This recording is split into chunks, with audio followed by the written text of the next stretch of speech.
Good afternoon students. आज हम जो है 8th क्लास का U3 का पहला चैप्टर स्टार्ट करने जा रहे हैं, जिसका नाम है कंबशन एंड फ्लेम। ठीक है, कंबशन और फ्लेम जो है ये आपके U3 में पहला चैप्टर है। सबसे पहले जो है हम पढ़ेंगे व्हाट इज़ कंबशन। कंबशन होता क्या है। ठीक है, आपने अपनी जो डेली लाइफ है, रोज़मर्रा की जो ज़िंदगी है, उसमें आपने बहुत बार कंबशन प्रोसेस जो है देखा होगा, लेकिन अब आपने उस प्रोसेस को कितना ऑब्ज़र्व किया है, उसके बारे में कितना जाना है, उसके बारे में कितना सोचा है, आई डोंट नो। बट ये जो है, ये प्रोसेस जो है आप हर रोज़ अपनी ज़िंदगी में देखते हैं। अगर हम सिंपल टर्म में बोलें तो सिंपल मीनिंग जो है कंबशन का वो क्या है, बर्निंग। Combustion means burning. जो भी चीज़ जलती है, बर्न होती है, बर्न होने के बाद वो कन्वर्ट हो जाती है, किसी उसका ऐश बनता है। फॉर एग्जांपल अगर आप लकड़ी जलाते हो तो लकड़ी से बाद में क्या बनता है, ऐश, राख बन जाती है। पेपर जलाते हो, पेपर से क्या बनती है, राख बनती है। तो इसका मतलब एक चीज़ जो है वो कन्वर्ट हो रही है दूसरी चीज़ में। आपके पास पेपर था, पेपर जो है वो अब पेपर नहीं रहा। लकड़ी जो है वो लकड़ी नहीं रही, वो कन्वर्ट हो गई दूसरी चीज़ में। तो इस प्रोसेस को हम इसलिए बोलते हैं केमिकल चेंज। केमिकल चेंज क्यों? क्योंकि केमिकली जो है वो चीज़ जो है वो जो चीज़ वो फिजिकली केमिकली थी, वो चीज़ अब वो रही ही नहीं, वो कन्वर्ट हो गई, वो तब्दील हो गई, वो चेंज हो गई। That's why we can say कि कंबशन जो है, ये एक केमिकल प्रोसेस है, ये एक केमिकल चेंज है, जिसमें एक सबस्टांस जो है वो कन्वर्ट हो जाता है, वो चेंज हो जाता है दूसरे सबस्टांस में। ठीक है, फॉर एग्जाम्पल आप देखते हो, अगर आप पेपर जला रहे हो, बर्निंग ऑफ पेपर जला रहे हो, पेपर जब वो कम्प्लीटली बर्न हो जाता है तो उसके बाद जब कम्प्लीटली जल जाता है, उसके बाद वहाँ पे क्या बचती है, ऐश बचती है। ठीक है, आप देखते हो कोल जलता है, आप देखते हो गाड़ियाँ अगर चल रही हैं, गाड़ियाँ जो है वो किस चीज़ पे चल रही हैं, पेट्रोल पे चल रही हैं, डीजल पे चल रही हैं। ठीक है, CNG पे चल रही हैं। तो ये जो लिक्विड है, ये जो कोल है, ये जो पेट्रोलियम है, ये जो डीजल है, इससे गाड़ी कैसे चलती है। अब इसमें क्या होता है, ये पेट्रोल जो है ये कंटिन्यूसली बर्न होता है, ये जलता है अंदर, और ये जो है ये कन्वर्ट हो जाता है। यहाँ से हमें इसके जलने पे जो है हमें क्या, वहाँ पे क्या होती है, एनर्जी प्रोड्यूस हो जाती है, और उसी एनर्जी से, उसी ताकत से गाड़ी जो है वो मूव करती है एक जगह से दूसरी जगह पे। ठीक है, तो कंबशन जो है, कंबशन क्या है, combustion is a chemical process. ये एक केमिकल प्रोसेस है जिसमें एक सबस्टांस जो है वो रिएक्ट करता है किसके साथ, ऑक्सीजन के साथ, और हमें क्या देता है। आपने देखा होगा कि जब भी कंबशन होती है, जब भी कोई चीज़ जलती है, एक तो वहाँ से गर्मी निकलती है, हीट निकलती है, और साथ में वहाँ पे लाइट भी निकलती है। तो इसीलिए हमने क्या कहा, with the oxygen to give off, वो हमें क्या देता है, वो हमें हीट देता है और हमें लाइट देता है। ठीक है, इसी को हम कंबशन कहते हैं, एक साइंटिफिक टर्म है।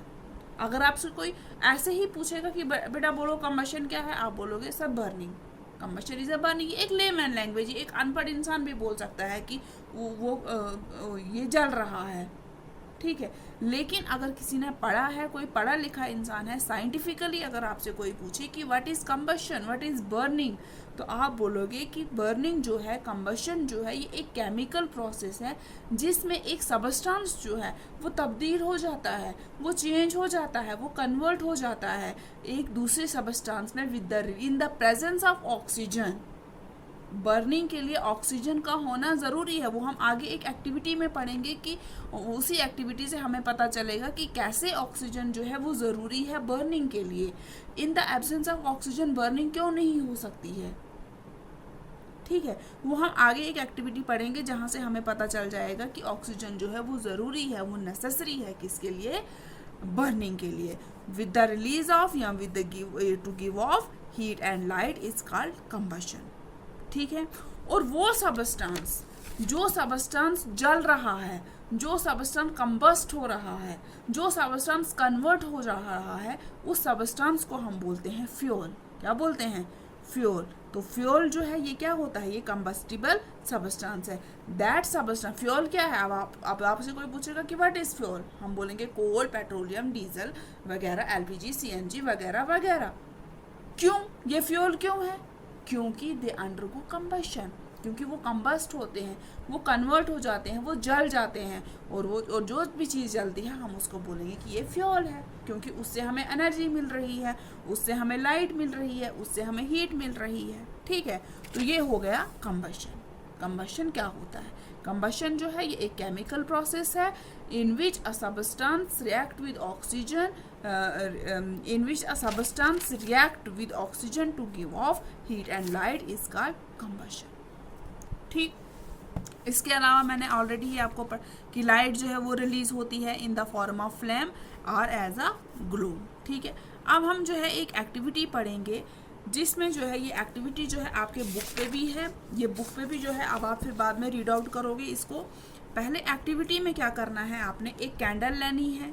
ठीक है, कैंडल को जो है आपने ये जैसे मैंने यहाँ पे आपको बताया है ABC, ये 3 मैंने फिगर्स बनाई हैं यहाँ पे। अब A फिगर में आप देख रहे हो यहाँ पे जो है ये 2 स्टिक्स भी मैंने रखी हैं। क्यों? इस केस में मैंने स्टिक्स निकाल दी हैं, इस केस में भी स्टिक्स नहीं है। अब आपको पता चलेगा कि ऐसा क्यों, स्टिक रखने से क्या हो रहा है। ठीक है, अब पहले वाले में कैंडल आप देख रहे हो, कैंडल जो है वो जल रही है। ठीक है, और ये नीचे जो स्टिक्स है यहाँ से क्या है, यहाँ से एक ओपन स्पेस है जहाँ से ऑक्सीजन जो है या हवा जो है, हवा में क्या है, air is a mixture of different gases. तो उसमें क्या है, हवा में क्या है, उसमें ऑक्सीजन भी है। ठीक है, तो ऑक्सीजन जो है वो यहाँ से अंदर जा रही है, दैट्स वाई यहाँ पे ऑक्सीजन यहाँ पे कैंडल जो है वो बर्न हो रही है, कैंडल जो है वो जल रही है, हमें लाइट मिल रही है। ठीक है, बी केस में हमने क्या कर दिया, हमने स्टिक्स हटा दी। ठीक है, अब यहाँ पे हमने क्या किया, जब हमने स्टिक्स हटा दी तो हमने देखा यहाँ पे जब हमने ऊपर से ग्लास डाल दिया, स्टिक्स हटा दी, लेकिन कैंडल जो है वो फिर भी जल रही है, थोड़ी थोड़ी जल रही है। सी केस में हमने क्या देखा, सी केस में कैंडल जो है वो कम्प्लीटली बुझ गई। ठीक है, अब ये ए केस में कैंडल जो है वो जल रही है, बी केस में कैंडल जो है वो फड़फड़ा रही है, और सी केस में कैंडल जो है वो कम्प्लीटली बुझ गई, वो उसका जलना बंद हो गया। क्यों? अब बी केस में वो फड़फड़ा क्यों रही है? क्योंकि इस ग्लास के अंदर जितनी ऑक्सीजन है वो जब तक वो ऑक्सीजन है तब तक कैंडल जलेगी। जैसे ही ये ऑक्सीजन खत्म हो गई, कैंडल जो है वो कम्प्लीटली बुझ गई। तो सी केस में कैंडल कम्प्लीटली क्यों बुझ गई? क्योंकि जितनी भी ऑक्सीजन इस ग्लास के अंदर प्रेजेंट थी वो ऑक्सीजन खत्म हो गई। ठीक है, अब इसको ऑक्सीजन नहीं मिल रहा है, इसको सपोर्ट नहीं मिल रहा है, तो इसका मतलब कैंडल जो है वो बुझ गई। तो इस एक्टिविटी से हमें ये पता चला कि यहाँ से हमें क्या कंक्लूजन निकला कि एयर जो है वो ज़रूरी है, air is needed for burning, कि जलने के लिए, किसी भी चीज़ को जलने के लिए, क्यों, चाहे वो आपका पेपर है, चाहे वो आपका गैस है, चाहे वो आपका CNG है, चाहे वो आपका वुड है, उसको जलने के लिए ऑक्सीजन की ज़रूरत है।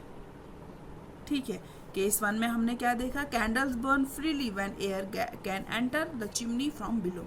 जब नीचे से जो है एयर एंटर हो रही है उस टाइम पे कैंडल जो है वो बहुत आराम से जल रही है। When air does not enter the chimney, जब हवा ने चिमनी के अंदर एंटर होना बंद कर दिया, the flame flicker and produces smoke, flame जो है वो फ्लिक करना शुरू हो गई, and flame finally goes off in case of C, finally flame जो है वो फाइनली बंद हो गया इन केस ऑफ सी में। और इसका क्योंकि हवा जो है वो अवेलेबल नहीं थी। तो इस एक्टिविटी से हमें ये पता चला कि हवा जो है, हवा में ऑक्सीजन मौजूद होती है, तो वो ऑक्सीजन जो है वो इसके लिए बर्निंग के लिए वो नेसेसरी है। ठीक है, इसके अलावा एक और एक्टिविटी है कि मतलब कि कंबशन जो है वो हमें कहाँ पे एप्लीकेबल होता है, हम कंबशन प्रोसेस कहाँ पे अप्लाई होता है, हमारा कहाँ से हमें पता चल रहा है कि यहाँ पे कंबशन का इस्तेमाल हो रहा है। उसके लिए आपके बुक पे एक और एक्टिविटी दी हुई है। उस एक्टिविटी में इन्होंने क्या बताया है कि फॉर एग्जाम्पल कोई आदमी है, कोई इंसान है, उसके कपड़ों ने आग पकड़ ली है। ठीक है, फायर कैच हो गई है। When a cloth of a person catches fire, what will we do, हम क्या करेंगे उस टाइम पे? अगर आपके सामने कोई एक इंसान है, उसके कपड़ों में आग लग गई है, तो उस टाइम पे आप क्या करोगे? We will covered a person with a blanket to extinguish fire. हम क्या करते हैं, आपने देखा होगा अक्सर भी टीवी में, मूवीज़ वगैरह में आपने देखा होगा, जब भी कभी कोई ऐसा सीन आता है तो आपने देखा होगा कि जब किसी इंसान के कपड़ों में आग लग जाती है तो उस आग को जो है बुझाने के लिए, जो उसको बुझाने के लिए आता है, वो इंसान क्या करता है, वो उस इंसान को जिसके कपड़ों में आग लगी उसको एकदम से कपड़े से, ब्लैंकेट से लपेट लेता है। क्यों? और आग बुझ जाती है। ऐसा क्यों होता है? ऐसी कौन सी चीज़ है वहाँ पे? वहाँ पे कंबशन हो रही है। Why it happens? ऐसा क्यों होता है? The contact between the air and the fire broke down in so the fire extinguished। क्योंकि जिस कपड़ों में आग लगी हुई है और बाहर हवा है, जब तक वो कपड़ा, आग लगा हुआ कपड़ा एयर के कांटेक्ट में है, तब तक आग जो है वो भड़कती रहेगी, आग जो है वो सुलगती रहेगी। लेकिन जैसे ही हम बाहर से ब्लैंकेट जो है उस आदमी के इर्द गिर्द जिसके कपड़ों में आग लगी हुई है उसको कपड़े ब्लैंकेट से लपेट लेते हैं, तो उससे क्या होता है कि जो हवा का कांटेक्ट है, जो एयर का कांटेक्ट है, वो ब्रेक हो जाता है, वो टूट जाता है। हवा और आग के बीच का जो कांटेक्ट है वो टूट जाता है। हवा जो है वो आग के कांटेक्ट में नहीं आ पा रही है, जिसकी वजह से वहाँ पे उसके कपड़ों में जो आग लगी होती है वो बुझ जाती है। ठीक है, कंक्लूजन क्या निकलता है? It is proved oxygen is necessary for combustion takes place. इसका मतलब ये हुआ कि कंबशन होने के लिए, किसी भी चीज़ को जलने के लिए वहाँ पे ऑक्सीजन का होना ज़रूरी है।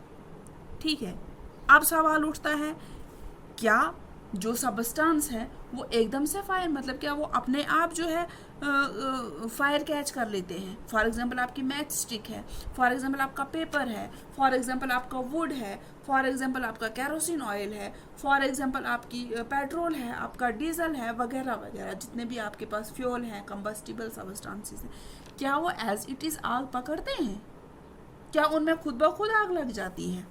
अगर ऐसा होता तो जिन फैक्ट्रीज़ में मैच स्टिक बन रही है, जहाँ पे ये कम्बस्टिबल सबस्टेंसेस तैयार होते हैं, जहाँ से ये चीज़ें हमें मिलती हैं, तो फिर इसका मतलब वो तो किसी भी टाइम उस पर आग पकड़नी चाहिए, उनमें तो फिर खुद ब खुद आग लग जानी चाहिए।